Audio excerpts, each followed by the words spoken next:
Tuloy-tuloy ang pag-expand ng luxury Chinese car brand na Hongqi sa Pilipinas. Kasabay ng pagbubukas ng isa pang showroom, binida rin ito ang ilan sa kanilang bagong fully electric model. Ang pasilip sa agenda report ng ating mobility correspondent G. Baroga. Sumisikip ang electric vehicle market sa Pilipinas dahil sa dami ng mga bagong player na pumapasok sa merkado.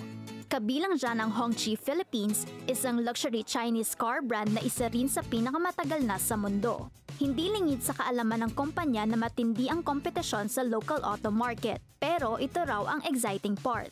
At ang mga friendly match na ito ang tumutulong sa bawat isa na ilabas lahat ng kanilang ibubuga. We feel that Hongqi, with its heritage, a long track record being one of the oldest luxury car companies in the world, if not especially in China, combined with innovation, new design, cutting-edge technology, sustainability, combined with in a package which we feel that can offer something different from our competitors, both the legacy players as well as many of the new brands coming in. Ayon kay Delgado, may nakikita silang steady growth sa Philippine car market kasunod ng patuloy na paglago ng ekonomiya at ang patuloy na pagbili ng sasakyan ng mga Pilipino. Ang Hongqi Manila Bay at pinakabagong showroom ng Chinese luxury car brand dito sa Pilipinas.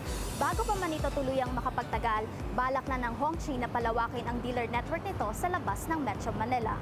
Tinitingnan ng Hongqi Philippines ang Cebu at Pampanga para sa kanilang expansion, maging ang iba pang areas sa Metro Manila.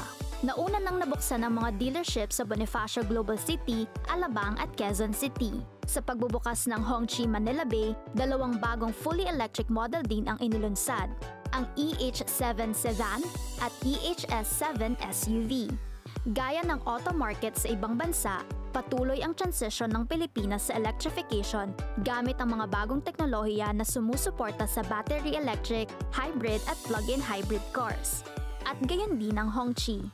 When we launched with both EVs as well as ICs, but this year we're again focusing more on the EVs and plug-in hybrids, and we'll be gradually moving to a more sustainable future.